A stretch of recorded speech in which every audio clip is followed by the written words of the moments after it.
Have you ever felt a kind of tiredness that sleep doesn't fix? It's not the ache in your muscles after a long day. It's not the mental fog of a poor night's sleep. It's something deeper. A quiet, heavy exhaustion that settles into your very bones. An exhaustion with the simple act of being. You might have a good life on paper.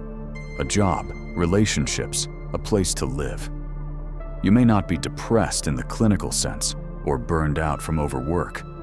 And yet, you feel this profound fatigue, a tiredness of existing itself. So, what is this? Where does it come from? And why do so many intelligent, self-aware people feel it, yet have no name for it? Today, we're going to talk about it. We're going to give it a name. And more importantly, we're going to understand it. The phenomenon we're exploring is called existential exhaustion. It's not a clinical diagnosis, but a psychological state. It's the deep, soul-level weariness that comes from the constant, low-grade effort of performing your existence. Think about what it takes just to get through a single day. Not the big things, but the small things. The mechanics of being. You have to manage your body, feeding it, cleaning it, moving it. You have to manage your mind, making hundreds of small decisions, processing information, regulating your focus.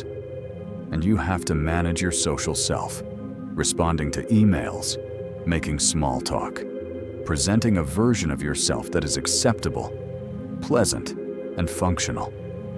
For most people, most of the time, this is all on autopilot. It's the cost of entry for living. But for someone experiencing existential exhaustion, each one of these small acts requires a conscious, a deliberate, and draining expenditure of energy. The autopilot is off, and you are flying the plane manually every single second. Internally, this exhaustion manifests in a few distinct ways. The first is the feeling of life as a performance you never auditioned for. You know your lines. I'm fine. How are you?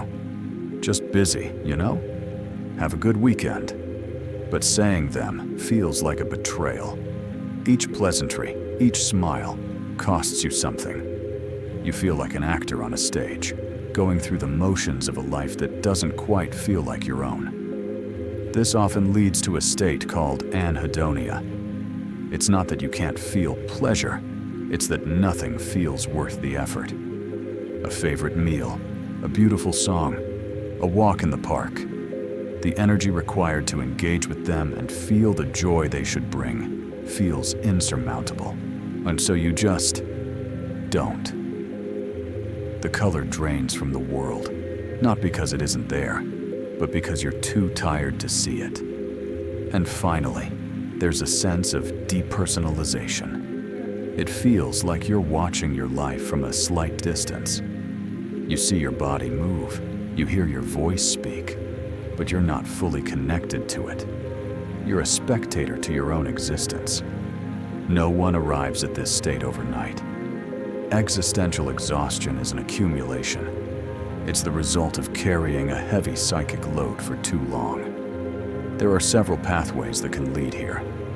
One is the accumulation of disappointment, a life of almosts, the career that didn't quite pan out, the relationships that fell apart, the persistent gap between the life you imagined and the one you're living. Each one is a small weight, and over time, the weight becomes crushing. Another is the long shadow of trauma or chronic stress. When your nervous system has been activated in fight or flight mode for too long, the eventual result isn't just anxiety, it's exhaustion.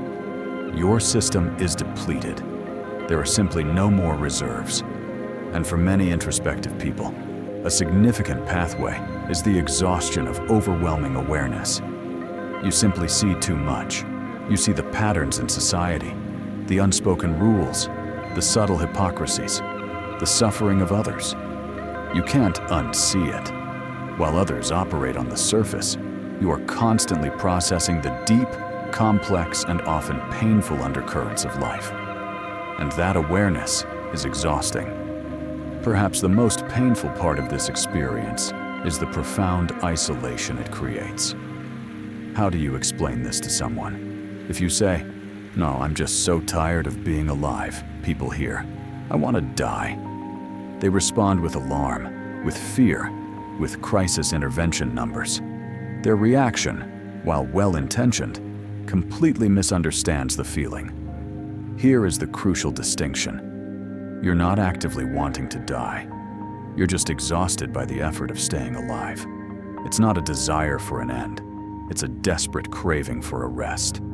A true, deep rest. If there were a cosmic pause button, a button that could make the world, your thoughts, your obligations, and the very performance of being just stop for a while, with no consequences, you would press it in a heartbeat. Because you can't articulate this without causing alarm, you learn to say nothing.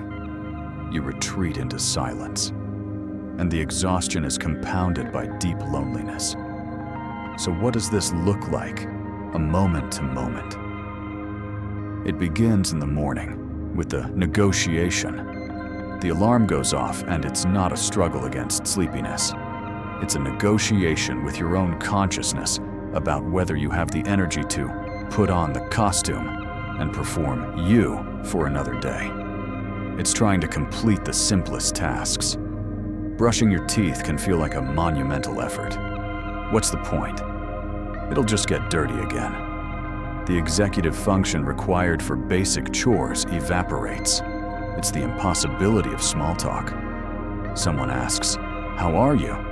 And it takes every ounce of your energy to say, "Fine," because the real answer is too complex, too heavy, and too exhausting to even begin to formulate. And the lie itself costs you something. Others often mistake this for laziness, or apathy, or unfriendliness. They don't see the silent and titanic effort you're expending just to stay afloat. They see someone who isn't trying, when the truth is, you have no effort left to give. If anything you've heard so far resonates, I need you to hear this next part. Please, let this in. This isn't weakness. This isn't failure. This isn't a character flaw. This is the inevitable consequence of a psyche that has been carrying too much for too long without adequate rest. It is a sign of your endurance. It's what happens when a deeply feeling, deeply thinking person has absorbed the shocks of life, processed the complexity of the world, and performed the act of being okay until their internal resources are completely and utterly spent. Your exhaustion is not a sign that you are broken. It is a sign that you have been strong for far too long. So, what helps? Of course, professional support from a therapist can be invaluable in unpacking the roots of this feeling. But the immediate first step doesn't involve some grand gesture. It involves one of the hardest things for an achiever to do: giving yourself permission. Permission to rest without guilt. Your psyche deserves a sick day just as much as your body does. Permission to lower the bar. A good day doesn't have to be a productive day. Maybe a good day is just a day where you breathed, and that's it. Permission to say no to the social gathering you don't have energy for, to the extra project. Permission to be quiet, to not perform, to let the mask drop when you are in a safe space, even if that space is just you, alone in your room. Alleviation doesn't come from forcing yourself to find joy. It comes from removing the pressure to feel anything at all.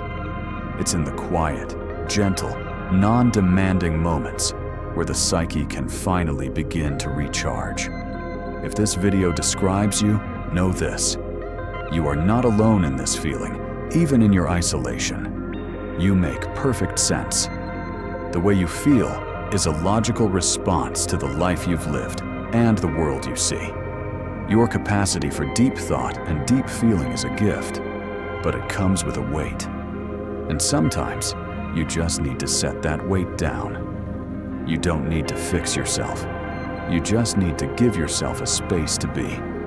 And if you know someone who has gone quiet, who seems distant and tired in this specific way, resist the urge to cheer them up. Instead, try to create space for their quiet. Text them. No pressure to reply, just thinking of you. Let them know it's okay for them to not be okay. Your quiet understanding may be the greatest gift you can offer. This path is not about finding booming happiness. It's about finding a quiet peace. It's about accepting that on some days, just existing is a monumental achievement. And on those days, it is more than enough. The world can wait. For now, just breathe. Just be. That's enough. Thanks for watching.